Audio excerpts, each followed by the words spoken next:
In life, we encounter people every day, all of whom have stories to share. We rarely take the time to ask people their personal stories, many of which will touch, move, and inspire us in some way. Matt has a passion for making authentic connections and learning about people from all walks of life. He has lived a life of giving back to the community and making a difference in people's lives. Are you ready to meet fascinating people and hear some inspiring stories?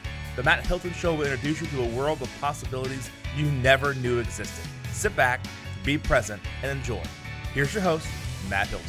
Hey everyone, Matt Hilton here with the Matt Hilton Show. Thanks for tuning in.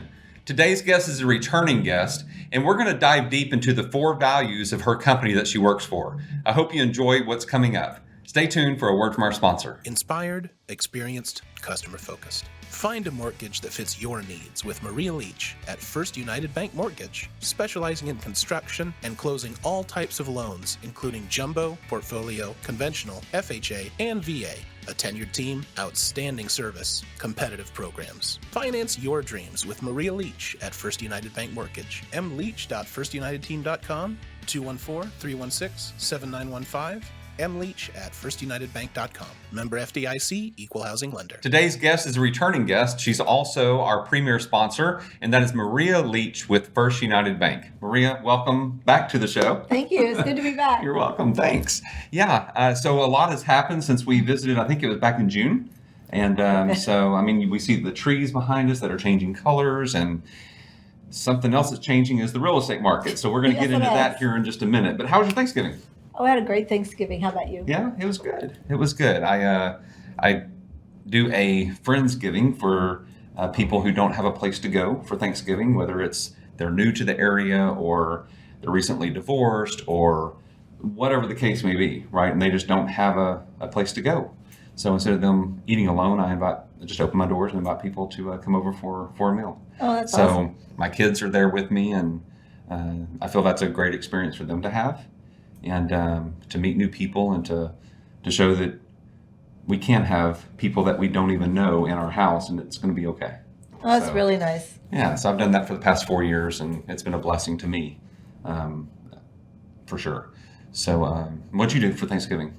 Tristan came into town? Tristan came into town, and we had a very quiet Thanksgiving this year. It was just Ed and I and Tristan, but that's I'm most thankful for the two of them. So it was nice just to have it just us and quiet, and but it's nice also doing big things like you did and giving back when we get a chance to do that. So yeah, when we get a chance, yeah. So before the show, you were telling me that y'all went down to downtown Dallas and did some things.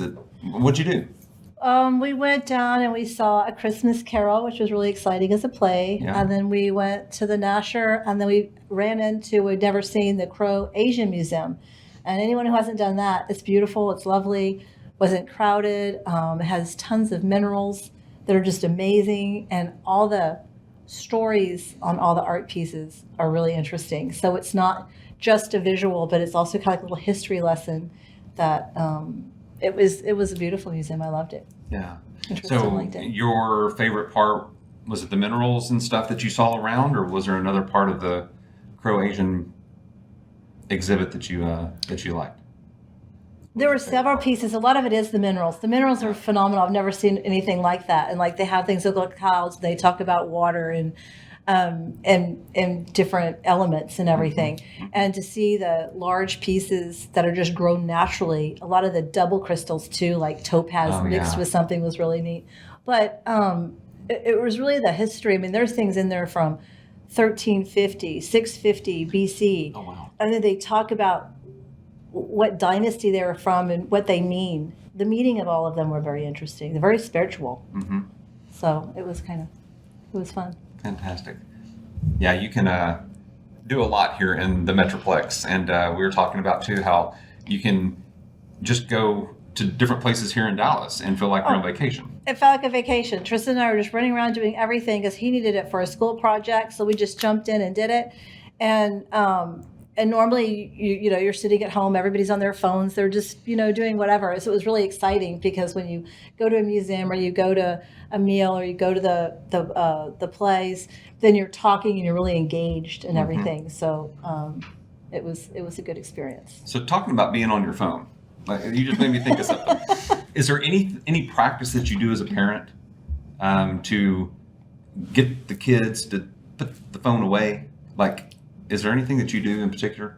Well, he's 20 now, so it's a little bit more difficult. But, if we're together, we're never on the phone, like at a restaurant, at the table, or anything like that. And if he was to pick it up, I would say, Tristan, put the phone away, Right. But he really doesn't. But again, when the kids are just, well, I say the kids, or when even just him or his friends and they're over, I'll see them talking and engaging and then also on their phone. Mm-hmm. And that's kind of sad to me still. Yeah. Everyone's just so, to me, it's disconnected, not connected. But they all think they're connected. They think they're connected. They think they're connected, but they're not talking, and they're sitting next to each other. They're like this. Yeah. So. And when it's in a group, what I've noticed is one person will pick up the phone, and then that almost gives permission to the others to pick up the phone as well. So before you know it, everyone's on the phone. Right. I think that maybe that's it too. Yeah. But if you go like to a family reunion or something, everyone that's older, nobody's on a phone. Mm-hmm. You don't even take your phone. So I kind of hope it's getting a little bit. I don't know if it's ever going to get back to that, or I don't think some of the kids see it as manners the same way we would. I mean, it's almost ill-mannered to be on the phone that much like that, kind of. But it's, I guess if we can just win no phones at the table, we've got some win. So it's interesting that you say that, because my youngest daughter, when she was about 12 or so, she came up with this acronym, NPATT. No phones at the table. Aww. And so whenever we're at the table or whatever, she will say it, or one of the other kids will say it if one of us picks up a phone, right? And it's a reminder to be in the moment, right? And cherish where you are and the surroundings that you are in, and your phone can wait. And I think it makes a difference being at the table too. Think of how many people and families don't still sit at the table, and that's a blessing right there, that everyone gets to share that meal together, and not just on Thanksgiving, but every meal. Yeah, it sure is. Yeah, for sure. So you work at First United Bank. How long have you been there? I've been with First United about 8 or 9 years now. Okay. As a mortgage senior loan officer, and I do mortgages, and I've done that for almost 20 years now. Mm-hmm. But First United is just a phenomenal place to work. I'm very, very blessed to be there. Yeah, and they have 4 pillars, and I wrote them down because I didn't want to mess them up today. So financial well-being, Mm-hmm. and we have health and wellness, personal growth, and faith. Correct. So I'd like for us to go through those real quick and just talk about what each pillar means to you in a sentence or two, right? Whatever that looks like.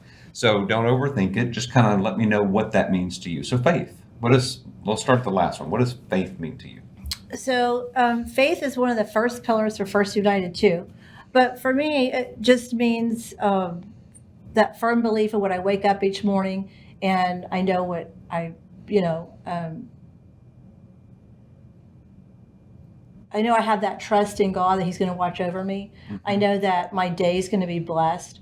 So many people wake up with sort of a negative way sometimes, it feels like. And everyone's always like, Maria, you're so positive. You're so positive. Well, it's a mindset to be positive. It's the way that you want to be.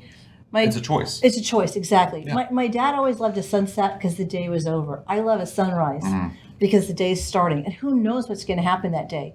Every day there's just small miracles. That's just right. Like when Tristan and I were at the outdoor museum, and right when we got in the car, it started pouring down rain. And I looked at Tristan and I go, Tristan, you always say, Mom, you're always acting so silly and you're so positive. But look, a miracle just happened. Like we didn't just get doused with no umbrellas and everything. Right. Like you have to look at the small things. And so I just think faith needs to be a part of everyone's life, and it's not quite as much as it used to be, I feel like, in some generations that we've just discussed. Mm-hmm.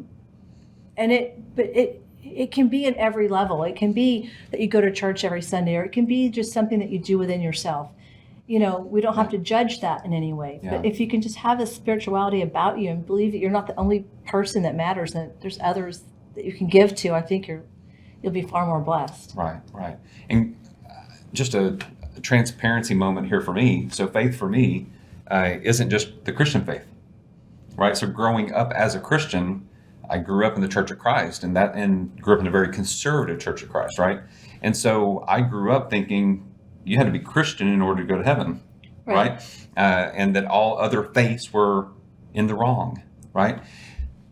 As I have grown and matured and gotten into my own faith journey, right? That is so narrow-minded and so just wrong and at all levels, right? So, but there are so many people that think that. But for me, faith is faith in any type form. of any form. Oh, yes. Like any type of spirituality. Like, it doesn't have to be Christian. It could be Muslim. It could be, Hindu. It could be. I love Muslim art. So I have so much Muslim art in my house. Like, I love all the differences. And I know that in that really strict environment that you were talking about, they think everybody else is wrong, But I love all the differences in everybody. I want the world to be different. If all of us were exactly the same, how boring. That would be so boring. I know. Isn't it really cool when you get to meet someone that's Hindu or Muslim and learn all about their experiences? Because the faith that we all see up above is really the same. I don't want to say anything wrong, but it's all kind of the same. Yeah. It's just our belief system and theirs, and that's what makes the world so cool and interesting. That's right. Is that we are different and we find differences. Yeah. I just love all the different cultures. And when we love and embrace our differences, that's what makes us more well-rounded, right, as individuals and as humans. Yeah, for sure. So the next one here is personal growth. So what does personal growth mean to you? Well,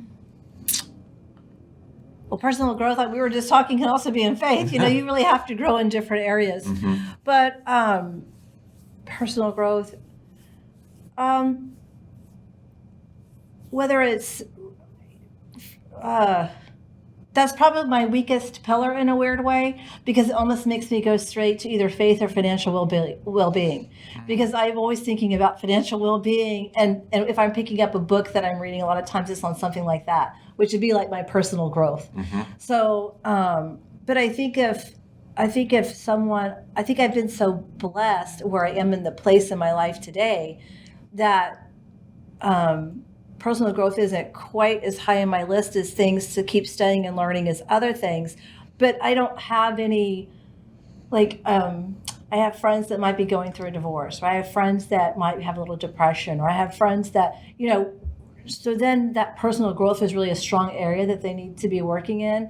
I have a son that a young man that I help that doesn't have a family that needs some help in personal growth and developing and working towards all the losses that he's had in his life. I think I've just been really fortunate that I don't have all that. I'm just in a really good place right now. I don't have all that loss. But there's plenty of people that have that. And if they don't learn through personal growth to, whether it's be able to keep a job, quit blaming the world for all the things that you don't have. It's hard not to when you feel like you don't have anything, but we've got to develop that personal growth or they'll never get to where they want to be in life. Yeah.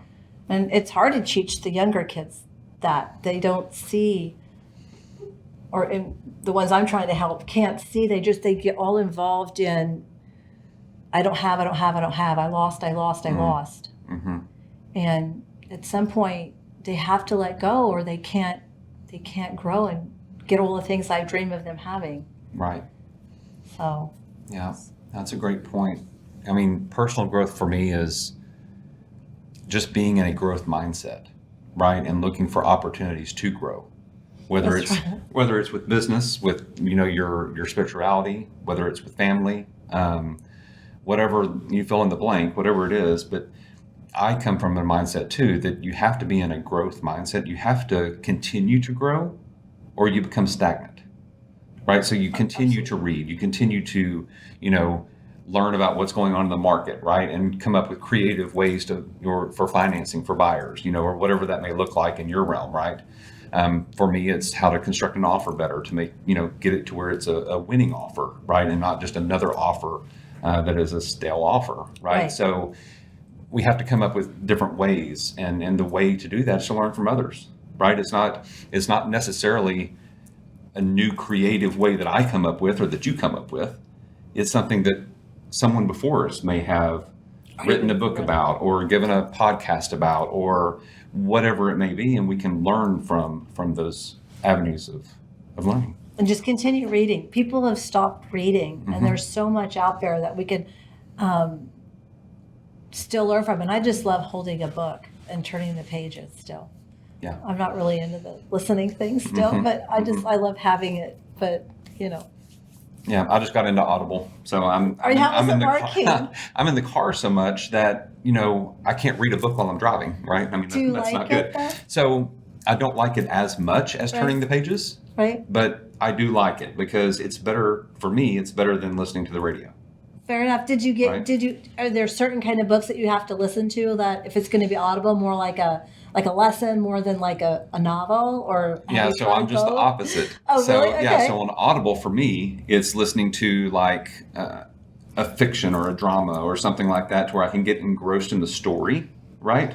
While I'm It's my driving. stop sign. Well, yeah, paying attention to what I'm doing, but still getting involved in what's being read to me, right? Okay. Versus something that I would want to highlight And take notes. and Okay. take notes in, and that would be like more of a personal growth type of a reading or study for me. Oh, that's interesting. Okay, So- I would have thought about that. So you're getting used to it then. I'll have to try it now. I am getting used If to you're it. getting used to it, I can try it. I'm getting used to it. And what has forced me to do it is with Audible, I have a credit each month, right? That it charges my card, and I have a credit to go online and find a book or a podcast or something that I want to read or listen to. nice. So I wouldn't read a book on Audible. But anyway, you know what I'm saying. I know what you're And what's interesting is some of these books are read by the authors themselves.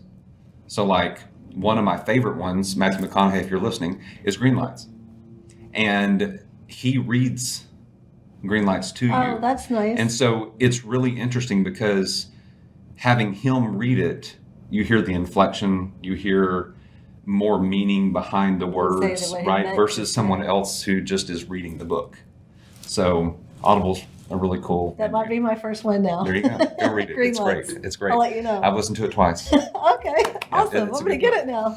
So yeah, so personal growth is something that I think is just like faith. These are great pillars that First United puts out to their customers, to the community, that they show as their values, right? Isn't that Right, what these so- pillars are? Is values of First United? Yes, and so the pillars are throughout the bank, throughout from everywhere, the highest level member of the bank down to anyone that's working in mortgage, banking, every branch. And they have classes in all the 4 pillars that you Okay. can go to every week. There's online classes. There's in every branch that you go to, there'll be a library that has a book in every 4 pillars, and those books are changed annually. And so any customer, anyone who visits the bank can just look at those books, whether it's faith, family, health and well-being, and they can just take one of those books. It's theirs to have, and they truly want to help grow all the individuals that work at the bank and also everybody within their communities. So great. it's through the core of the bank. It's not just these are our pillars. You see it every see single it in day action. within the bank in action. Yeah. Yes. And within the communities that they serve. That's great. So the next pillar is health and well-being. Yes. So what is health and well-being? I mean, these could- all kind of come together. Like Yeah. personal growth is health and well-being in a way too. So it could be mental, it could be physical, it could be how you eat, all different. A lot of times the books are more on eating habits and things and exercise, kind of in that pillar. But I think of that as being, like you just said, it kind of encompasses everything. Yeah. Yeah. So, I don't know that all y'all know that. I just said, that I go, I have a personal trainer, work out 3 days a week. And what he says all the time is your health is your wealth. I mean, I've heard that time and time Right, again, right? But we have conversations about that because without your health, how are you going to be able to do blank? Right? Oh. How are you going to be able to be there for your family? How are you going to be able to work? How are you going to be able to give back to your community?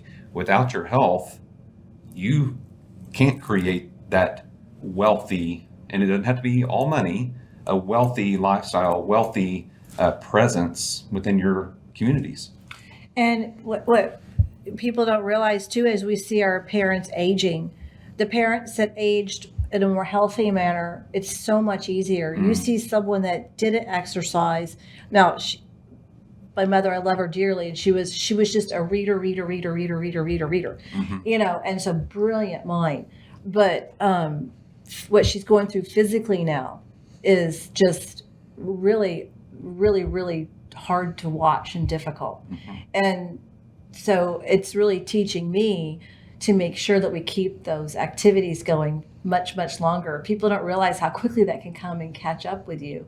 And Ed and I, we ride bikes. So we ride bikes together. He started that last year with me. And we ride it. He wakes me up at 3:45 in the morning. So our team is called It's 3:45 again. That's what I say. We're out the door by 4:30. So, but he was diagnosed with prostate cancer, stage 2 prostate cancer, about 2.5 months ago. And he had surgery about 3 weeks ago. So you're talking about health, it really sinks in. He's okay. We've had our surgery. He's already better. He's back at work. We're so fortunate and blessed and just in every way. But, when you hear that C word, it sits at home, and it's much more mental than you think it's going to be at first. And you have to really get all that positive, and you're a little nervous for a couple of weeks and all those things till it all plays out. But the health piece is huge, and he can't ride his bike right now. And that was the number one thing he said to the doctor. It wasn't, am I going to be okay? And he goes, can I still ride my bike? That was the first thing he said. And the doctor goes, no, not for 2 months. He's so sad because he can't ride. But that's really changed him a lot, just in the manner that he is, and then knowing that he gets going to get to ride again, and but finding something that you truly love, like you have your workout, we have riding together. It's not fun right now I'm riding by myself, and so it's no fun. It's like working out. When I ride with him, it's like we're having fun and high-fiving, and we're challenging each other. So I can't wait for him to come back. Yeah, the hardest part is getting to the gym, or probably getting out of bed at 3:45 to get up and get ready to get on the bike, right? I mean, that's the hard. Once you're there, it's fun. It's fun. It's good. Yeah. So for me, another transparency moment is I had a membership at a local gym, right, for a year, and I think I stepped foot into that gym maybe 3 times, right? So I was like, why can't I go to the gym? Like, for me, I know that I need a trainer. I need someone to hold me accountable for me to show up. So now that I've got a trainer, like, I don't miss. Like, I'm paying for the training, of course, and it is more expensive than a monthly membership, but I'm getting so much more out of it. Oh yeah, I think we need we need coaches in all areas of our life. True. And life coach, business coach, all of them. And I agree. Therapist. If you all the coaches. And if you and when going to a gym, I always had a trainer when I went to the gym. Otherwise, I wouldn't go. But you couldn't let your trainer down. You might let yourself down, but you never let your trainer down. So you'd always show up. Yeah. So luckily, Ed's my coach now. He just gets everything ready, puts all the lights on my bike. All I have to do is just get on it. He has my water ready. He has everything. I'm like, if I go this early, you got to have it all ready. But so from what I'm hearing too is it makes me think back to this past Sunday when I heard my pastor talk about. He gave an example of when you are 17 years old and you get your first speeding ticket. To some people, it makes you feel anxious, wondering what's going to happen. Am I going to get in trouble? Am I going to go to jail? I mean, you throw all those things in and you're not going to go to jail, right? Are you going to lose your license? Like, what's going to happen, right? Others are like, I got a speeding ticket, right? So here's another scenario. So that's one scenario. The second scenario is, and Pat, if you're watching this and I mess it up, forgive me, but it's going to get the point across. You're 17 and you borrow your grandfather's car that he, has poured his, heart and soul into and refurbishing it and all this sort of stuff. And it's a classic, and you take it out for a ride. And the one thing that your grandfather tells you before you leave is, promise me one thing, that you won't speed. You speed and then you get that ticket. And that hit home for me when my pastor gave those two scenarios, and he was like, which one is worse? Is it the first scenario or is it the second scenario? Second, right? And why is it the second? You let somebody down that you loved. Yeah, you let them down. You think about the disappointment in it. It's about relationship. That's what it comes all back to, is relation. That first one, you didn't have a relationship. It was just, I broke a rule. Right. The second one, you broke a rule and you're disappointing someone. The disappointment word. That takes me back to being like 16 again. My dad never got mad, but if he got disappointed, it just went. Yeah. That was me too. It was that word. It just took me all the way back to 16. You don't want to disappoint. Don't want to disappoint. Yeah. No. So it's about that relationship that you have with that individual. That love and everything that's there. It's so important. Yeah. So talking about my trainer, like I have a relationship with my trainer or with a business coach, I'm going to cherish that or preserve that relationship and not disappoint them, right? Or not damage the relationship in any way. Versus me just having a membership, there's no relationship there. So so I just thought I'd throw that in. You either go or you don't go. It doesn't hurt anybody if you're not. But the other way, you're disappointing people. Yeah. Letting them down. Yeah. So the fourth pillar is financial well-being. So a while ago you said, a lot of this stuff like a personal growth, you go back to financial well-being. So I know that's near and dear to your heart. So what does financial well-being mean to you, and how do you apply that in your business and with your clients? So financial well-being for me was the day that I had Tristan. The first moment I was with him all by myself, I promised him I would pay for his college. So, and that was just the first thing I ever said to him was, you will go and I will take care of it. So from that day, I knew it was important that I learn how to save.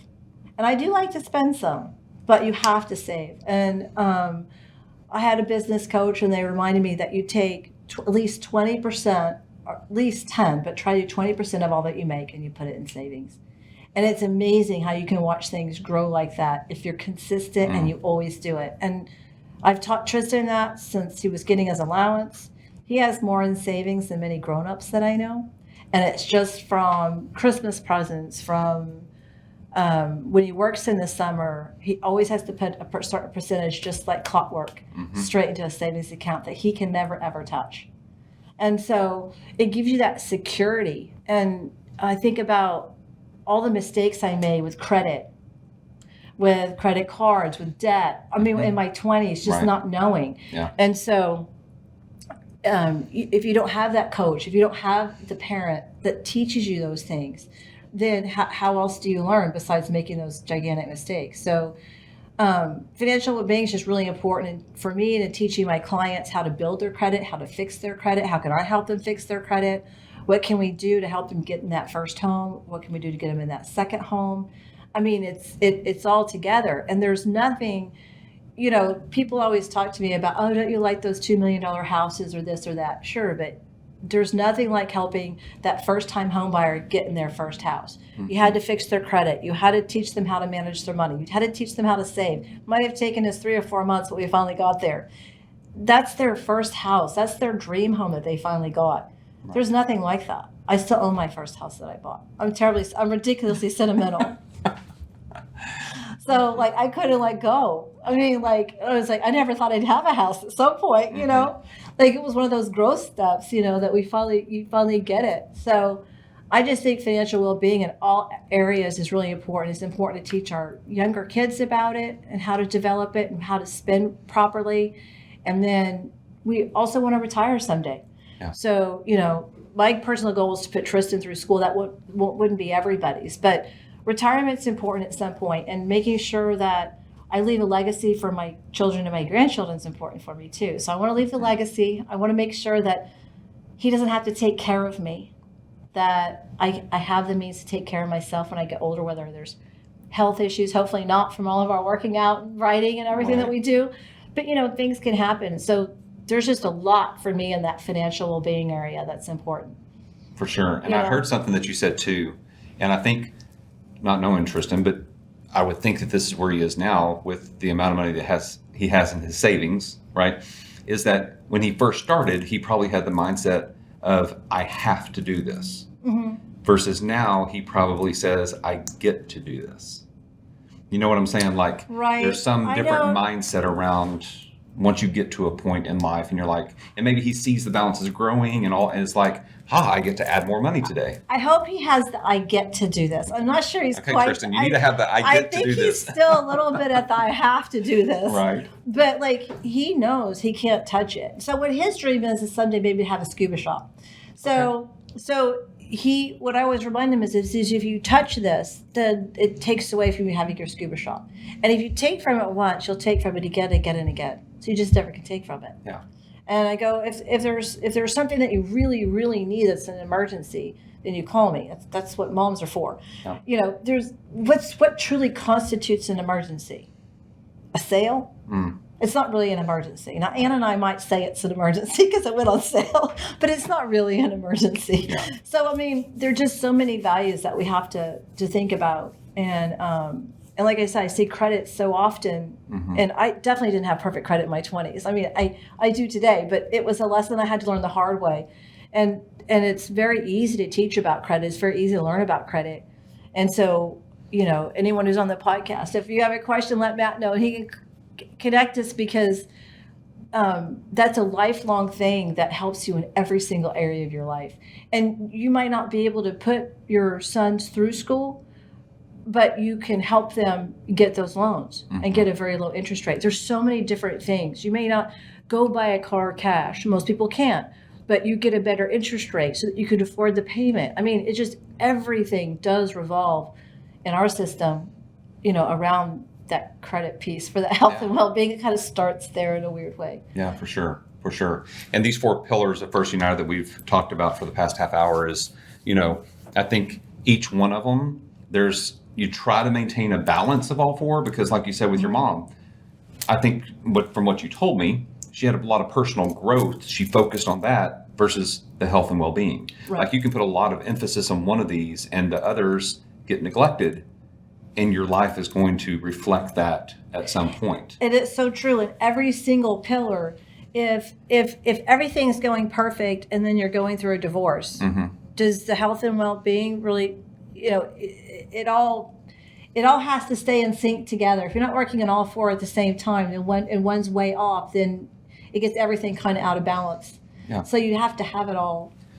And at certain points in your life too, like some of those are going to be out of whack. Right. Right? I mean, if you get a divorce and you go through bankruptcy or whatever it is, your financial well-being is probably going to be lower, and you're going to be doing some more personal growth, or your faith is probably I was going to say, you're working on spiritual. Whatever that may be, right? So you will go through those, but I think the goal is to get, you know, as even as possible and really be engaged in each one. Think about each one weekly or monthly or however that might be, and set up systems so that you are making sure that you're reaching those. You may not pick up a book on financial well-being for a year or something. You're not really thinking of it, but you've already set up the automatic deposit into your savings. So you don't have to think about that. You could be focusing on some other things. And then you can say, okay, now I want to step it up a notch. I want to do something else. And then you go back to that one.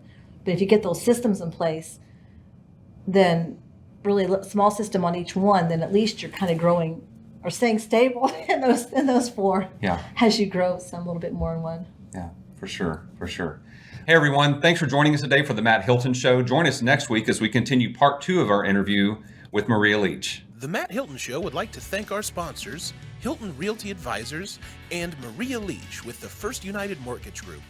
The Matt Hilton Show would also like to thank our partners, the Who Do You Know organization. You can find out more at wdyk.org. If you'd like to contact Matt or know a fascinating person with an inspiring story that would make a great guest, reach out to the show at themattHiltonshow@gmail.com.